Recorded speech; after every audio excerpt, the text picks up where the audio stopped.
हाय नमस्कार, मी अजिंक्य निर्भावणे, तुमचा मित्र. आज मी इथे पालघर इथे विपश्यना केंद्र इथे माझं 10 दिवसांचं शिबिर कंप्लीट केलं. तर अशाच माझे काही फेलो मित्र आहेत, त्यांची आपण प्रतिक्रिया, त्यांचं रिॲक्शन किंवा त्यांचं एक्सपिरियन्स जाणून घेऊया. हाय नमस्कार, मी तुमचा मित्र अजिंक्य निर्भावणे. आज विपश्यना सेंटर धम्मगिरी इथे आलेलो आहे. तर आमचे एक साधक आहेत, त्यांनी माझे रूम पार्टनर होते 10 दिवस आणि त्यांचा एक्सपिरियन्स जाणून घेऊया, त्यांना कसं वाटलं हे. द रिझन लाईक ज्या एक्सपिरियन्स घ्यायसाठी आलेलो, जी गोष्ट मला हे करायची होती, यायच्या आधी खूप काही अशा गोष्टी झाल्या माझ्या फ्रेंडसोबत, माझ्या फॅमिलीसोबत, माझ्या कामाविरुद्ध. तर त्याचं दुःख घेऊन बसलेलो. तर मोस्टली हेच होतं की मनामध्ये काय ठेवायचं नाही, जे काय ते फक्त बाहेर काढायचं. And the experience is like 9व्या दिवशी जे काय ते मनातलं सध्या निघून गेले, असं झालं.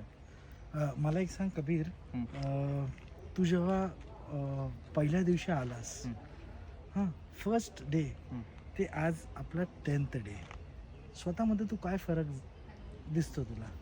फरक एवढा आहे की ज्याच्याप्रती मला खूप द्वेषभावना होती, राग होता, सध्या त्याच्या जागी आता मला फक्त प्रेमळ भावना आहे. मला जाऊन त्यांना फक्त एक वगैरे बोलायचं, ॲपोलॉजाईज करायचे, सॉरी बोलायचं, बस एवढी भावना आहे माझ्या मनामध्ये. पहिल्या दिवशी मी खूप द्वेष घेऊन आलेलो त्यांच्याबद्दल. अँड राईट नाव माझ्या मनामध्ये काहीच नाही त्यांच्याबद्दल, असं गोष्ट आहे. तर निश्चितच तुम्हाला मी सांगू इच्छितो की सॉरी हा किती छान शब्द आहे. कबीर, आता तुला एक शेवटचा प्रश्न विचारतो. आता तू खूप यंग दिसतोयस, यंग आहेसच. मला एक सांग, तू यंग लोकांसाठी काय संदेश देशील विपश्यनेबद्दल? मोस्टली यंग पीपल माझ्या एजचे, लाईक 20s मधले.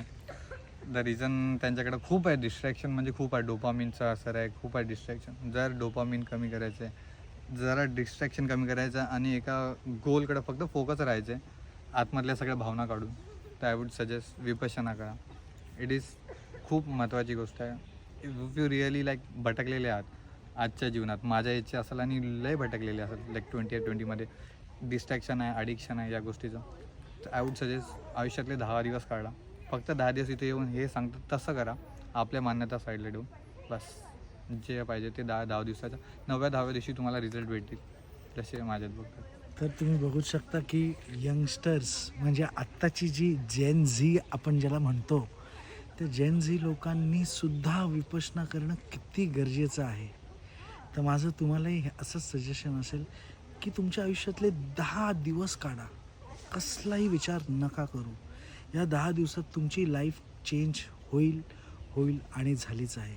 त्यामुळे मी सगळ्यांना म्हणेन, एकदा तुमच्या आयुष्यात ही गोल्डन अपॉर्च्युनिटी येते, ती मिस नका करू. थँक्यू, धन्यवाद.